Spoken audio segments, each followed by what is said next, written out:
Bonjour à tous, Mathieu Frenchy Fog. Donc on est resté assez... comment dire. Je suis pas habitué à faire des vidéos donc ça va peut-être pas être simple. On est resté assez sommaire sur la sortie du mode. Donc on a continué de bosser, de prendre notre temps, de faire les choses correctement pour apporter vraiment un produit le plus fini possible d'un point de vue de qualité, d'un point de vue de facilité de mise en œuvre, que ce soit facile à vivre et avoir un beau produit. Donc on a maintenant le produit en main.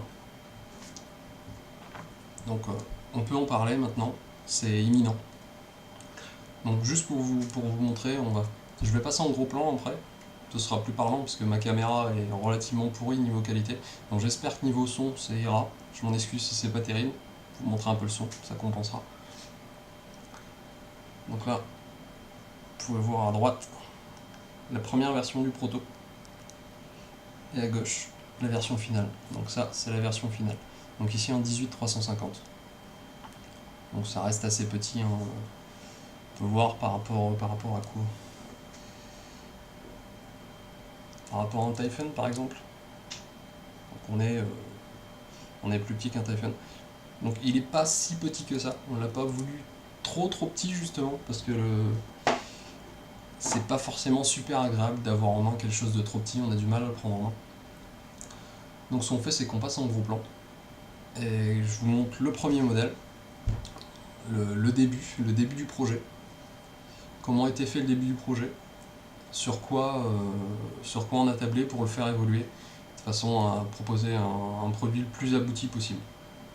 Donc on se retrouve tout de suite en gros plan. Alors voilà, donc on se retrouve en gros plan pour vous montrer un petit peu l'évolution du produit. Donc tout ce qui s'est passé entre les premiers dessins, les premiers protos et le résultat qu'on a maintenant. Donc on va passer en premier sur le premier modèle. Je vais dézoomer un petit peu. Donc je leur ai dit, on n'est pas spécialisé dans les vidéos, on en fait très peu, ça viendra peut-être plus régulièrement, donc ce sera certainement de mieux en mieux. Donc le premier modèle, j'ai pris les configurations 18-350 simplement parce que c'est plus simple à rentrer dans le champ. C'est juste pour ça uniquement. Si on n'est pas bon, qu'on a un produit trop grand, ça risque d'être encore pire. Bon, bref. Donc le premier était assez sobre. Donc tout ce qu'on peut voir, c'est une légère concavité du tube. C'est très léger. Il y a 0,5 mm au rayon, donc c'est vraiment pas grand chose. Donc un switch qui est magnétique, qui est resté magnétique. On n'a pas changé le principe de magnétique, parce qu'on a fait des essais avec un ressort, et les résultats, perso, moi je trouve pas le ressenti que j'ai avec des aimants au niveau de l'utilisation d'un ressort. Donc on est resté sur les aimants. Donc la course est assez courte, là je sais plus de combien elle est sur celui-là, sur le modèle final elle est à 0,5 mm. On a fait des essais de 0,2, de 1 mm, et le meilleur ressenti au niveau du toucher c'est resté 0,5. Donc on est resté sur 0,5 pour que ce soit vraiment agréable à utiliser. Donc le verrouillage, on est sur une bague, une locking ring, le principe, pour moi personnellement, un mode mecha c'est une locking ring, c'est pas autre chose. Ça fait peut-être un petit peu vieux jeu, même si les produits sont pas forcément super récents. Super vieux, pardon. Je commence à dire de la merde, je vous préviens, ça risque de continuer. Donc on est resté sur ce principe-là sur le modèle final, vous le verrez après sur le modèle final. Donc là, initialement, sur le départ, on avait prévu des trous de dégazage qu'on devait utiliser directement sur le bottom cap. Le souci, c'est que j'ai fait des essais au niveau dégazage et que les trous étaient petits mais permettaient pas un dégazage rapide. Pour avoir vraiment quelque chose de vraiment sécurisant, le dégazage était trop brutal, il y avait trop de pression encore à l'intérieur du tube. Donc vous verrez sur la version finale, on a optimisé pas mal à ce niveau-là, parce que l'aspect sécurité reste quand même important. Et tout le monde peut faire des utilisations diverses et variées de leur méca et peut-être aller jusqu'au moment où on va dégazer. Même s'il faut y aller quand même relativement fort. Donc on avait un logo qui était gravé laser, sais pas s'il va être facile à voir, voilà. C'était gravé laser, c'était le logo, notre logo commercial. Ce logo-là a disparu sur la pièce finale, parce qu'il est très difficilement intégrable, donc on a privilégié un logo produit, et le logo commercial ne change pas, et on a prévu un logo spécifique pour les produits qui s'intègrent beaucoup mieux. Vous le verrez aussi sur la version finale. Donc quoi dire sur le switch? Les aimants sont complètement passifs, parce qu'un aimant n'est pas censé encaisser l'intensité électrique.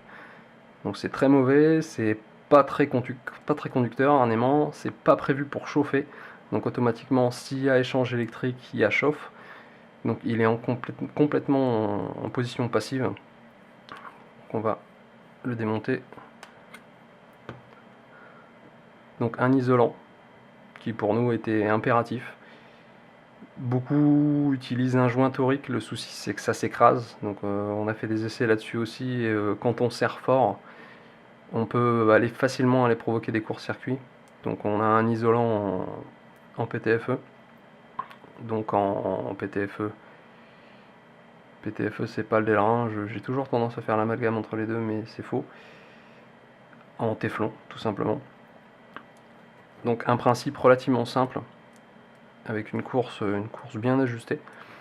Donc le contact entre les deux aimants, c'est uniquement un contact passif. Donc le contact se fait à travers cette pièce-là. Les tolérances permettent d'ajuster le passage entre ces deux pièces-là. Donc le tube, vous allez le voir sur la version finale, a radicalement changé, hein. C'est plus du tout le même tube. Donc ensuite le top cap, on va démonter le top cap, vous allez voir un peu les évolutions. Donc le tube, il n'y a pas grand chose à dire. Je vais zoomer un petit peu. Est-ce que je vais toujours avoir la mise au point correcte? Ça a l'air. Donc le premier top cap. Donc on avait voulu faire un système toujours de flux d'air. Parce que même si beaucoup d'atos maintenant ne l'ont pas forcément, c'est toujours dommage de vouloir mettre un produit et qu'on n'ait pas d'arrivée d'air. Donc on a gardé le principe d'arrivée d'air. Donc il a beaucoup changé aussi sur la version finale. On a gardé plus ou moins le même design, mais c'est beaucoup plus travaillé. Donc on a un système classique, donc un système de vis pour le réglage d'accu, et un système molleté pour aller régler l'atto. Donc le principe, il est très connu, tous ceux qui connaissent les mechas connaissent très bien ce processus. Donc on va mettre cette pièce là en contact quand on a monté notre atto, on va le mettre en contact, et après on ajuste en fonction de la vis. Donc ça c'est entièrement fonctionnel, c'est largement éprouvé par beaucoup de modes du marché. La chose étant, c'est que ça me saoulait, le réglage c'est vraiment aléatoire selon les accus qu'on utilise. C'est toujours un peu gênant, si on change d'accu, si on change d'atto, on va mettre un FS, on va mettre un IMR, on va mettre un MNKE, peu importe. On a toujours des réglages à faire, donc c'est relativement contraignant. Donc vous verrez sur la version finale, c'est terminé, il n'y a plus aucun réglage à faire. Tout se fait automatiquement. Vous pouvez voir qu'il y avait la gravure. Je sais pas si on va réussir à la voir. Il y avait la gravure sur le top cap, cette gravure là a été supprimée. L'identité du produit n'a rien à faire sur le top cap. On a voulu quelque chose de sobre et plus travailler le tube justement. Donc celui-là, je pense qu'on a fait le tour. Donc vous allez voir maintenant la version finale. C'est radicalement différent. C'est plus du tout le même produit. On voit la version 18350. Donc le tube est beaucoup plus travaillé. On n'a plus du tout les mêmes choses. Et là, le switch, on retrouve notre nouveau logo. On va zoomer un peu plus. Est-ce que j'ai toujours la mise au point qui est correcte? Ça a l'air de le faire.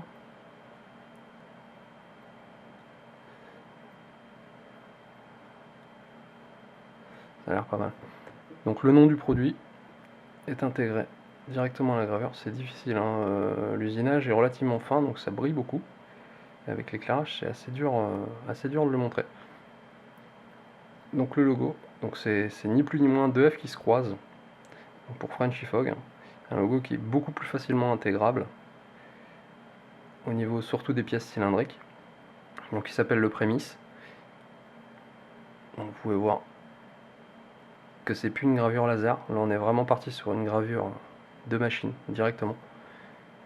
Donc niveau qualité, on peut clairement dire sans prétention qu'on a mis le paquet. Que les mecs ont vraiment super bien travaillé. Donc le principe de réglage, on a gardé le principe de locking ring. On est à peu près sur un tour et demi, 2 tours de réglage. Parce que faire moins de tours automatiquement, ça veut dire avoir moins de filets, avec un filet plus gros, donc moins de contraintes sur le switch. Donc un verrouillage moins efficace. Donc les filetages, on rentrera pas dans le détail. C'est relativement bon, c'est même très bon. Bon, après, il faut faire attention à ce qu'on dit, parce qu'on ne veut pas paraître prétentieux, mais quand c'est bon, il faut le dire. Donc là, oui, évidemment, c'est ceux qui connaissent le DTCM, le filetage, vous allez en voir plusieurs de filetage. C'est au moins aussi bon. Donc, on va passer sur la partie interne. Donc toujours... Est-ce que je peux zoomer un peu? Non? Bon, ça va aller. Toujours cet isolateur en téflon. Car pour nous, c'est impératif. On ne rognera pas là-dessus. Avec cette fois-ci un dégazage. Parce que les accus, pour ceux qui ne savent pas, un accu peut monter en pression et se mettre à gonfler sur le centre et se mettre à dégazer par l'extérieur du corps directement de l'accu, ou peut dégazer par son négatif. Donc le souci quand il est appuyé dans cette position, c'est que s'il dégaze au négatif, il peut se créer une pression entre les deux, rendre étanche complètement là, et risquer quand même de rendre le dégazage dangereux. Donc là, sur cette pièce-là, automatiquement, le dégazage est conduit automatiquement vers l'extérieur.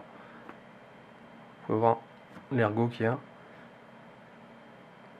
Donc là, on est garanti d'avoir un dégazage sécurisant. Ça arrive très peu souvent, ça peut arriver, c'est pas une chose à prendre à la légère.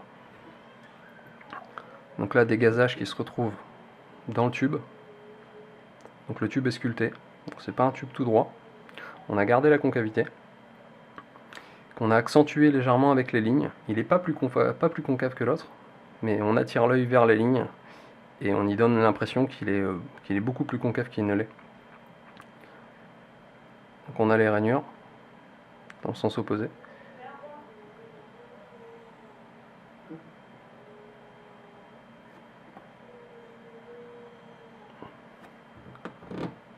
Le top cap, on peut voir qu'il est beaucoup plus travaillé, complètement rayonné. C'est plus du tout le même travail. Il y a un épaulement à l'intérieur qui permet de faciliter aussi l'air pour les atos qui prennent l'air au niveau du 510.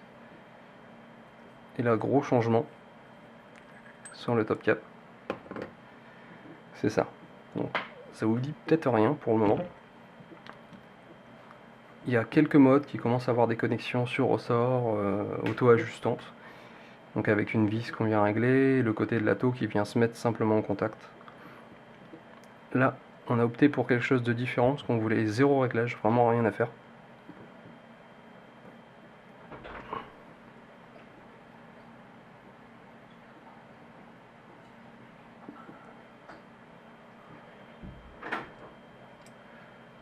Donc là, le principe, c'est d'avoir vraiment zéro réglage. Donc cette partie-là ne peut pas sortir. Je vais essayer d'être dans le champ, ce sera plus pratique. Cette partie-là ne peut pas sortir. Elle est bloquée directement. On est isolé tout autour avec une pièce en Delrin.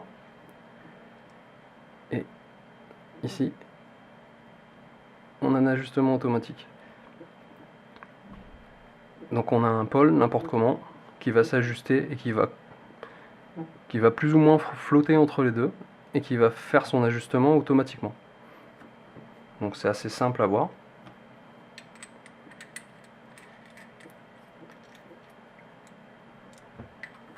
Si on met la queue, vous allez voir le pôle reprendre sa place. Je n'ai rien prévu. Ne quittez pas.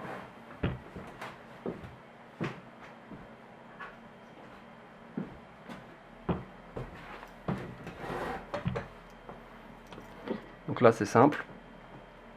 On est en contact avec la queue. Vous pouvez le secouer. Pas de souci. C'est verrouillé.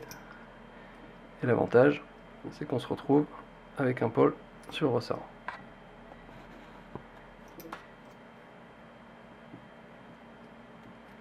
Donc, ce qui a été compliqué sur le pôle sur le ressort, c'est qu'on voulait pas que le ressort prenne la charge. On voulait pas que l'intensité électrique passe par le ressort. Donc c'est pour ça que le design de la connexion fait la différence. C'est qu'on n'influence pas du tout le courant de sortie par le ressort. Donc le ressort va pas prendre de chauffe, va pas absorber l'intensité électrique qui pourra être liée à une perte de conductivité. Le ressort est seulement utilisé pour remonter. C'est tout. Toute la pièce, je peux la démonter pour vous en montrer un peu plus, si j'y arrive, parce que c'est pas simple à démonter comme ça.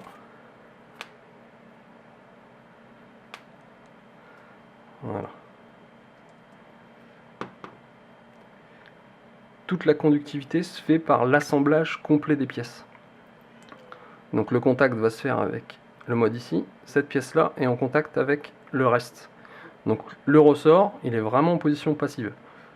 Il prend pas de jus, il sert à rien, il sert simplement à faire son boulot de ressort et à ajuster la connexion. Simplement.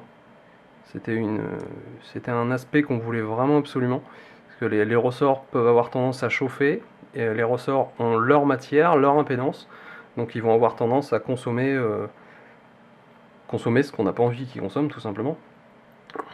Donc là, l'ajustement est tout simple, on fait rien. C'était vraiment une chose qu'on voulait absolument, c'est limiter les réglages au maximum. Le mieux de ne pas en avoir.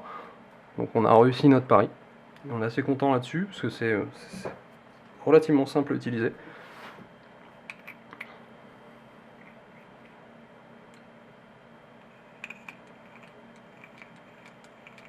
Il n'y a aucun souci, hein. Je peux vous mettre n'importe quel ato, ça marche. Bon, celui-là vous ne le connaissez pas, ça arrivera, vous en saurez bientôt plus. Donc c'est un dripper, mais c'est un dripper un peu différent de la vague du moment, gros nuage, enfin, j'en dis pas plus, vous en saurez plus tard.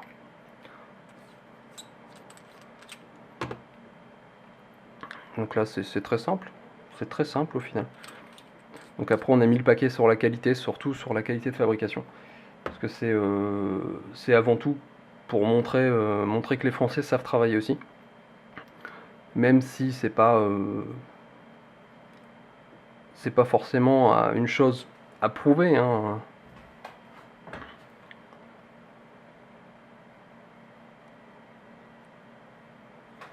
Donc voilà, je pense que vous en savez un peu plus maintenant. Beaucoup posé les questions, on a eu beaucoup de mails, le mode, quand est-ce qu'on va le voir dans sa version finale. Voilà. Donc la configuration de base sera en 18650, parce qu'il y a au moins 70-80% des utilisateurs vont l'utiliser soit pour du power vaping ou simplement pour avoir de l'autonomie et avoir un accu avec une décharge plus forte. Donc de base il sera en 18650 et on fournira le tube de kick avec. Parce qu'il est plus facile à intégrer au niveau coût de revient, ce sera plus intéressant au niveau prix de sortie pour tout le monde d'avoir le tube de kick directement que le distribuer à part. Donc les tubes comme celui-là, 18350 et 18490 seront des options. Parce qu'on peut pas proposer des tubes complets automatiquement, parce que là on est sur du tube complet, on n'est pas sur de l'extension. Donc il y a quand même beaucoup de travail sur le tube, c'est des tubes, on n'a pas le cacher, qui coûtent relativement cher. Il y a du travail, c'est bien usiné, on ne peut pas dire le contraire.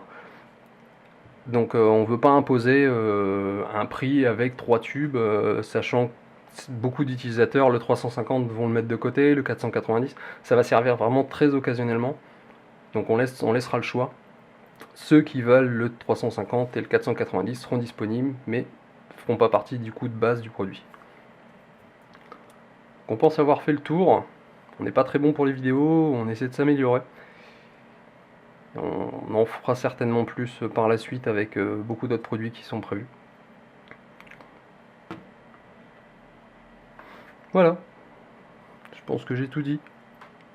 Donc bah, à plus tard sur de nouvelles vidéos ou pas.